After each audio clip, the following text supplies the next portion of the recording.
Okay, so Unit 4.1, the French Revolution. Um, so basically what you really need to know is this time period is a watershed moment, meaning 1789 is going to be another one of your key dates, 1789 being when the French Revolution is going to happen.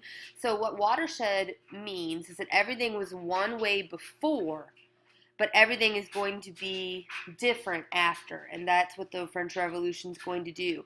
So you'll see in the overview there at the top of your notes, the French Revolution had become the most momentous upheaval of the Revolutionary Age. It is going to replace the old regime, or what sometimes you'll see in this note packet is called the Ancient Regime, which is just French for ancient. So the old Middle Ages regime with a new modern society, and it's going to profoundly influence future revolutions. You'll see that I put in a box here, chronology and periodization are very important for this unit. You're going to cross out Unit 5.1 and 5.2 there at the top of the chart. Those are left from last year's unit, so we're in Unit 5.1, or 4.1 and Unit 4.2. The whole unit is here encased in this box, in this black and gray box, and it's a nice chart. It has all of the important pieces to it. You need to know what happens in each phase, and if you know what all of these things are in this chart, you will do fine on this test or this part of the final. So keep this in mind that it's going to have different periods. So like the first stage of the French Revolution that we'll get to in class on Tuesday is the age of Montesquieu.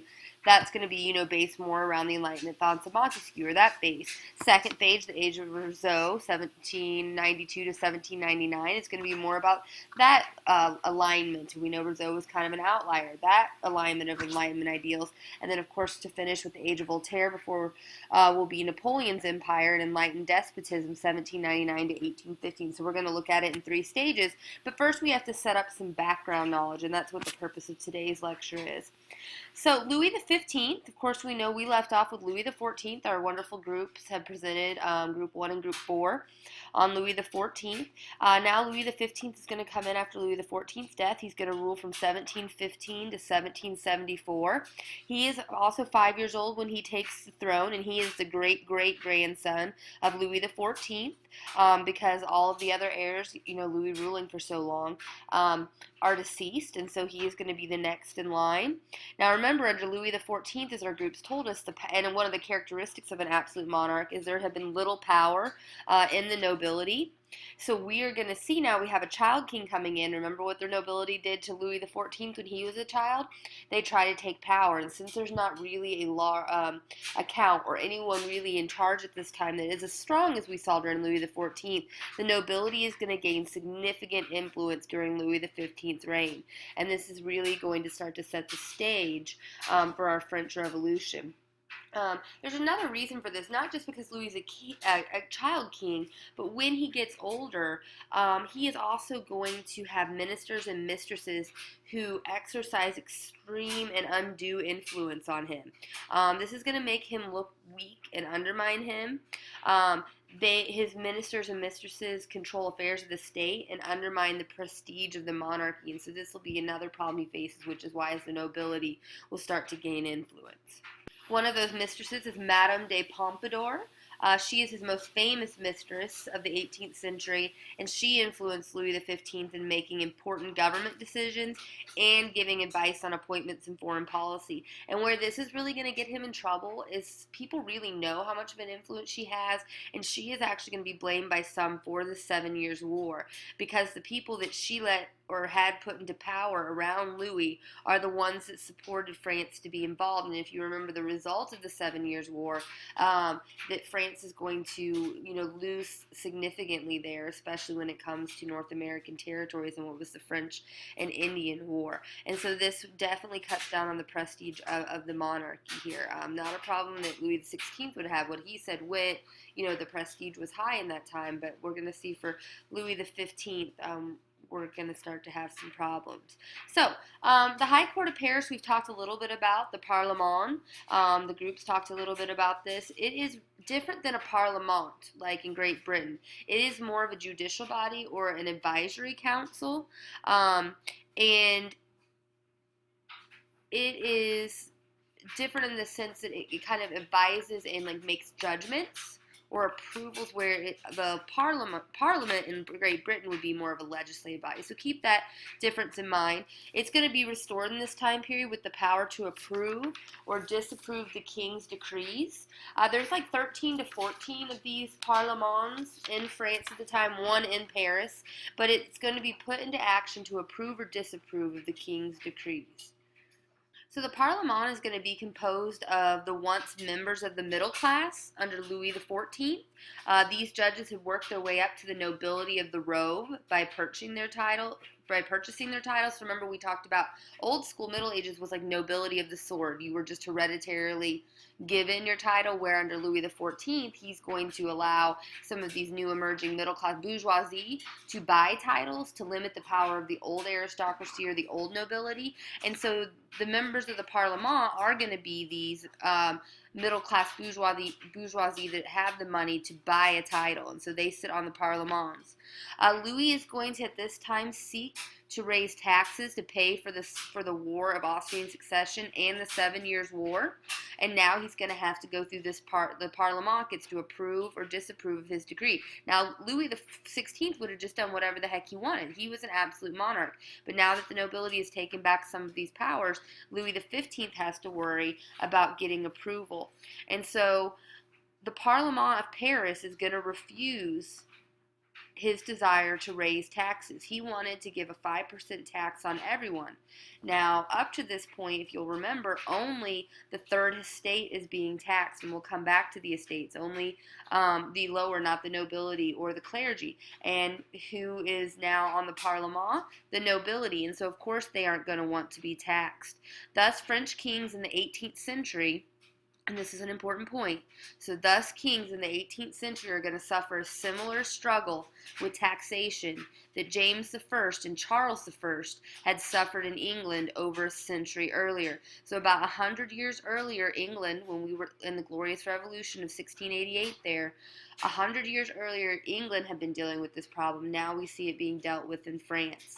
So this judicial opposition in Paris and the provinces is going to state that the king could not levy taxes without the consent of the Parlement of Paris, which acted as the representative of the nation.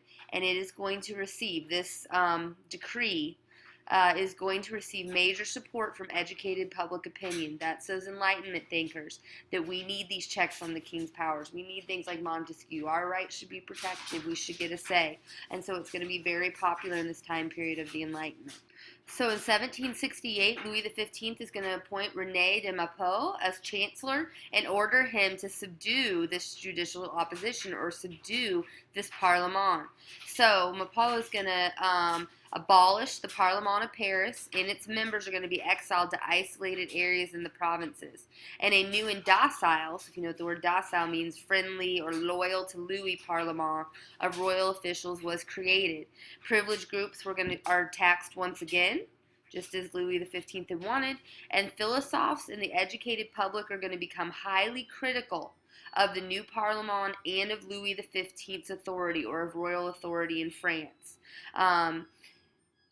The nobility at this point has pushed the king, and the king is pushing back. And we're going to see that kind of continued struggle as we move forward. Okay, so it is at this time now that Louis XV dies, and the grandson of Louis XV, Louis XVI, is going to take over, because Louis XV's father had died when he was only 55, and so Louis XVI will be the next in line for the throne. He's going to rule 1774 to 1792. He is going to immediately dismiss Maupeou, and repudiate Maupou's laws, meaning undo or take back all of the laws put in motion against the Parlement of Paris. So now the old Parlement of Paris will be reinstated under Louis XVI. And although the public hoped for reforms leading to a more representative government, or a more enlightened government, it was ultimately disappointed by the stalemate between the monarchy and its judicial opponents, the Parlement. So people are hopeful when Louis XVI comes in, they see this happen, but we are going to really see working out of this where there's that push and push back continue into a stalemate. Okay, so now an overview of France in this time period. France in 1789. Some of this we've talked about, the society, the culture in this time, so it will sound familiar. But what's going on as we set the stage for the revolution? France was in many ways at this time the most advanced country of the 18th century. A population of nearly 25 million is going to make it the largest country in the world. It will also be the wealthiest country in Europe, but not per capita, and productive economy. French exports were larger than Britain's due to the European continent. So, setting the stage here, things look really good. Also, French culture dominated the continent. French, as we talked about, was the language of official diplomacy and also spoken in most European courts. It was the center of 18th century Enlightenment. French science led the world and had the most powerful military in Europe. So, with all of this advancement in modern society looking wonderful, we do have something underlying which is very medieval. This medieval thing, this thing from the past that had worked then but is not going to work in this new modern cultural French society, and that is the three estates.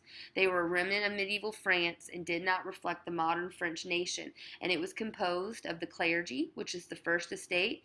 This equals less than 1% of the population, which is about 100,000 then at this time in France. And it was the Catholic Church in France, the Gallican Church. This comes from the old Roman way of referring to France, which was Gaul, which is where the Gallican Church gets its name. And they own, this 1% owned 20% of the land, and the clergy and the church were exempt from taxes. So that's our first estate. Then the second estate is the nobility. They make up or compromise are composed of 2 to 4% of the total population and are exempt from taxation. They have, which I guess is, something we're going to talk about later, of what the third estate is jealous of, the right to wear a sword and have a coat of arms so they can outwardly show that they are nobility. They own about 25% of the land. They have experienced a great resurgence, just like we've talked about, since the death of Louis XIV in 1715, so they are pushing back. They are now much more powerful than they were under Louis XIV's reign, and they enjoyed certain manorial rights that dated back to medieval times that allowed them to tax peasants. So they still, for their own profit, so they still have power over the peasants or the third estate. They can tax them on everything if they allow them to hunt on their land, if they're making bread on their land, if they're making wine on their land. And then we have the third estate, which is just really everyone else. It is going to consist of a few rich merchants or professionals, or this new wealthier class, but not wealthy enough yet that they bought like nobility of the robe. The middle class, urban artisans, unskilled workers, and the mass of peasants is about 25 million people. Before they bore the vast majority of tax burden. What I mean by bore the vast majority of tax burden is that they are being taxed to death. They have a tally, which is a land tax, a tithe, which is a church tax, equivalent up to 10% of annual income. Then they have an income tax, then they have a poll tax, then they have a salt tax, and on top of that, the peasants have to also honor feudal obligations such as taxes and fees to the second estate. And so really the only area where we're getting money is from our third estate, and one of the complications we'll see is the diversity of the groups involved in this third estate. Peasants own about 40% of the land in France, but they're not like big estates like we saw with the clergy or the nobility. They're just little pieces of land. The second estate is going to tax the peasantry for its own profit, as we just spoke about. The corvée, if you remember that it was in our presentations, is going to obligate peasants to work for nobles several days a year. With no pay. So these are those construction of roads and the maintenance of lands and things like that. Nobles are going to enjoy hunting rights or the privilege to keep game preserves and hunt on the peasant's land. Yet the relation of the lord and peasant, although not great here in France, was not the same as with serfdom in Eastern Europe. It's actually going to be a little bit better in France because the peasants aren't 100% controlled like the serfs were in Eastern Europe. So it's really then this diversity within our third estate. So you have like upper, like middle class people, the bourgeoisie, mixed in with these peasants. And so a large part of the third estate, the bourgeoisie, is getting very frustrated. They're looking up to the second estate, to the guys wearing swords with the coat of arms and with all of these rights, and are going to begin to demand that political and social power be congruent with their emerging economic power. So like, we shouldn't be down here with the third estate. We have this economic mobility. We should be able to move up. And they start to resent the first and second estates who hold all the political and social power. They wanted a reduction of privileges for nobility and tax relief for themselves. They want to be exempt from some of these things in the third estate and recognized for their middle classness or their economic emergence. They hated the most, however, the lettre de cachet. That literally translates to sealed letter. And what would happen then is a king would send a letter with his seal, so it's sealed, private, the seal on the back of it. And it could just be like, okay, you open it, you're going to jail with no trial. You're in prison of anything, so the government could imprison anyone without charges or a trial. And it becomes a prominent symbol of the tyranny of the ancien regime, or this ancient regime. And the bourgeoisie are very unhappy about that. It just emphasizes the little rights or little power that they are being given. Okay, so now that we've done an overview, we are going to move to part 3, which is the eve of the revolution, which sets us up for our causes of the French Revolution in 1789. So we're going to talk about long-term causes and short-term causes, and then we'll pick up in class with the first phase of the French Revolution on Tuesday when I see you. So long-term causes. Breakdown of the old order or ancient regime is a long-term cause, and we have set that up with our overview. So the French Revolution was partly influenced by the American Revolution of 1776, July 4th. Hopefully you knew that. Many French soldiers had actually served in America during the American Revolution because, of course, we were fighting against the British, was also a enemy of the French, and so they had served in our Revolutionary War.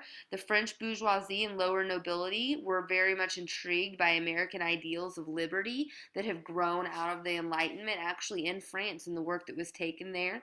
And then another side note to it, more with the French nation as a whole, the massive French aid to the Americas during the American Revolution to help us against Britain is going to result in an increase in the already huge French debt that we talked about that Louis XIV has left, Louis XV had taken on. And so now there are big problems of financial mismanagement, which we're going to get to as a cause here in a minute.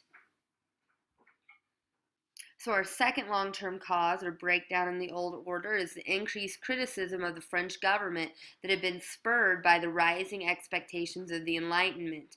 You have those political theories of Locke with natural rights, and Rousseau with general will, and Montesquieu with divided power, and these other philosophers have become very popular. You also have the laissez-faire economic ideas of French physiocrats such as Quesnay and Adam Smith that would become popular among this middle class that are sitting here in this third estate that resent government interference in their economic activities.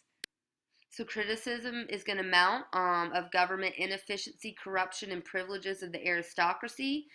Divine right theory invoked by the crown did not fit in during this age of enlightened despots. So no longer is the age of Louis XIV. It was like, I'll do what I want. It does not fit in with this new enlightenment thought. The three estates also did not reflect the realities of wealth and the ability in French society. Remember, it's this middle-aged thing that does not fit into this modern French society. So there are two historical interpretations of the class conflict leading to the French Revolution. Nope, and I forgot to put a slide in here for that, but we'll just run through it. So there's the traditional view, or the kind of older historical view, where and this view is going to say that the bourgeoisie was united by economic position and class interest and frustrated by feudal laws. And so this is really going to say that the third estate is, feeling slighted and feel that they should be or have the rights and powers of the nobility and the second estate. And so because of this, they are going to eventually rise up to lead the third estate in the revolution, which resulted in an abolition of feudal privileges and established a capitalist order based on individualism and market economy. So this is all about the bourgeoisie stuck in the third estate. That's the traditional view. I tend to lean a little bit more towards this one just from all the research I've done with the French Revolution, but there is a more recent research that has challenged the traditional view. It's called a revisionist view. Revisionist historians have questioned the actual existence of a growing social conflict between the bourgeoisie and feudal nobility. They would say, well, these guys could have bought them their way up or out into the second estate with the nobility of the robe, and that both groups formed two parallel social ladders, increasingly linked at the top by wealth, marriage, enlightenment, culture, and so that there really wasn't this stark contrast between them, and so that's more of a revisionist view there. So I said, like, I'll go more with the traditional view, but you may be asked on the AP exam the difference between traditional and revisionist. Okay, so then that leads us then after our two views of the long-term causes, the breakdown of the old order, into our immediate cause, which is financial mismanagement. So during the reign of Louis XVI, France was nearly bankrupt. It's in a deficit and has major debt. By the 1780s, half of France's annual budget went for payment of interest on the mounting debt. Colonial wars with England and causes, French participation in the American Revolution. But it's important to note here that France didn't have more debt really than any other nations. It's circle that word mismanagement, this management of their debt, of their financial situation. Because debt was only 50% of Britain's and less than 1/5 as heavy per capita, and also the debt in France is less than the Dutch Republic, about the same as the sum left by Louis XIV. It is really just the mismanagement and the government's dealing with it, and then some other things out of their control that leads this to be more significant. Like, we won't see England go down this road, we won't see the Dutch Republic go down this road, but France does, although its debt is less than both those places. So the major issue here is government could not declare bankruptcy as Spain, like Spain had done in the past, or like their government had done in the past. And this is because most of the money owed is to the nobles and Parlement, and they will not allow it. They will not allow their money to not be repaid. France also has no central bank like England or the Dutch Republic, and no paper currency, and no means of creating credit or getting themselves out of this. The only option the French government had to get revenue, the only option they had, which makes it different than other nations, was to increase taxes. And as we know, the government was already dependent on the poorest classes, the third estate in society, for revenue. And this third estate has reached its tax limit. They are being taxed to death. And so their only option then, or Louis's only option, is to turn to the first and second estate to start to pay taxes. So Louis is going to bring in Jacques Necker to be his financial manager and to give him advice. Louis wasn't very practical when it came to money, a big spender, liked to party, and so he is going to seek Necker's advice on getting taxes, and Necker is going to advise that he starts to get taxes from the first and second estate, and also advises Louis to stop spending money. So what's a problem with this, though, is the Parlement. The privileged classes in the Parlement are going to refuse to pay increased taxes and actually start to pressure the king to get rid of Necker.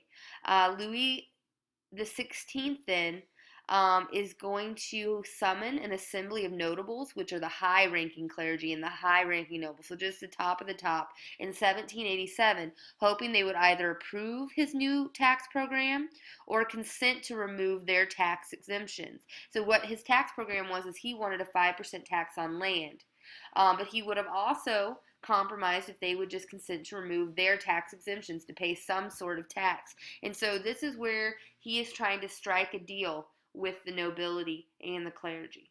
The nobles are going to refuse these tax increases and demand that control over all government spending be given to the provincial assemblies that the nobles control. Louis then is going to come back and refuse, and the nobles are going to demand that sweeping tax changes require the approval of our ancient estates general. The king will then just be like, shh, and dismiss the nobles and establish new taxes by decree. The Parlement, though, who can approve or disapprove the king's decree, controlled by the nobility, block the tax increases as well as new taxes in order to force the king to share power with the second estate.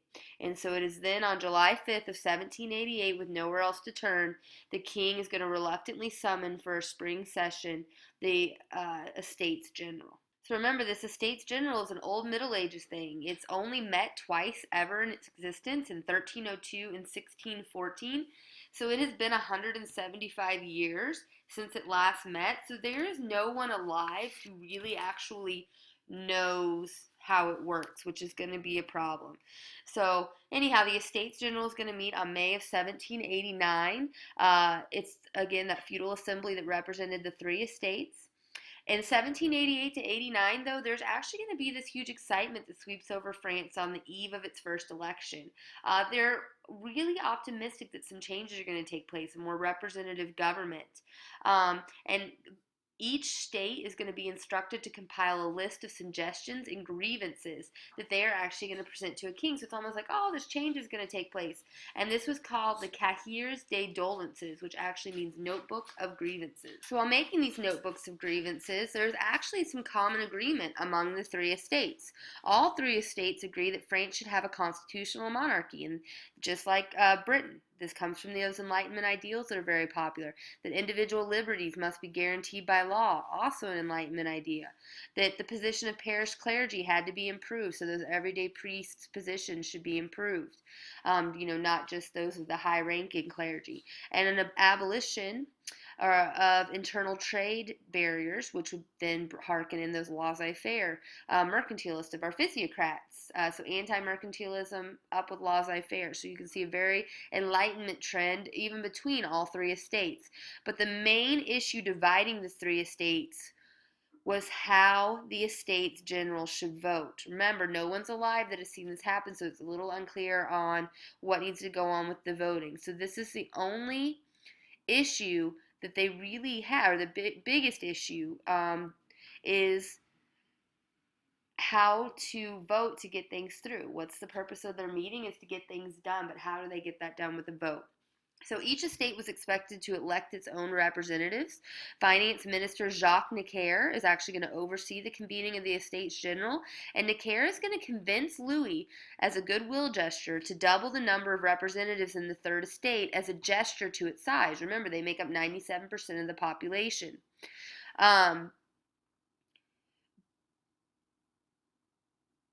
But what is going to happen is if they have a larger number, this is where really the problem with voting goes on. If they have 1,000 people there to be representative of their size in the state, when it comes to a vote on taxes, who's always going to win? The Third Estate. And so the First and Second Estate, of course, are not going to want this. They are going to want to follow what would be considered the traditional lines of voting, where each estate would vote separately and each estate would get one vote. Now, how would these votes always turn out? So in the first scenario, of course, the Third Estate would always win out because of the high number of representatives. And this scenario, though, let's say that you're wanting to tax the First Estate, who's going to vote also to not tax the First Estate? So, of course, the First Estate would vote no. The Second Estate is going to vote no because they know they're next in line for taxes. And then the Third Estate would be yes. And so the Third Estate would always be outvoted 2-1. And so this is how it is agreed upon that the voting will take place. The Parlement of Paris rules that voting in the Estates General would follow the tradition of each estate voting separately, each with one vote. The First and Second Estates would thus control the Estates General, as both had similar interests to protect, despite the increased size of the Third Estate. It is at the same time that this decision is made that is, definitely not fair to the Third Estate, that Abbot Sieyes, who is one of the most influential writers and comes from the Third Estate, is going to write What is the Third Estate? It is a pamphlet, and he is pretty much going to say that what is the third estate? It is everything. What has it been? Nothing. What does it desire? To be something. And so he is going to claim the third estate should have the power in France and that nobility should be abolished. And he believed the third estate represented the vast majority of French society. And he is going to do this by bringing forth the idea of Rousseau's social contract, or this idea of general will. And so the election of the representatives of the Estates General is going to actually take place during the worst depression in 18th century France. We're going to see that half of France needs food because they are starving. There are grain shortages, there are poor harvests, there are inflated bread prices. And so on May 5th of 1789, the Estates General is going to meet, and the Third Estate is furious that the voting method was by estate and not per capita. And so the Third Estate actually refuses to sit together with the First and Second Estate. They say, like, until the king forces us to. This is going to cause, because the Third Estate refuses to meet and vote, a 6-week deadlock followed until the Third Estate is going to assert its power in June, aided by some parish priests who defected from the First Estate. And this is going to end up in probably something you're pretty familiar with the Tennis Court Oath, and lead to our first phase of the French Revolution, the Age of Montesquieu. And that is where we will pick up on Tuesday. So there's your overview, the background knowledge you need to understand, the culture of the society, the economics, the ancient regime, and the immediate and long-term causes that are taking us into the French Revolution. So the first phase starts on Tuesday. Keep in mind all of these things as you move through your research for your Enlightenment Salon, and the questions you can answer with what is an ideal society and how do we get there, and also how your Enlightenment thinker would feel about some of these things going on in France at this time.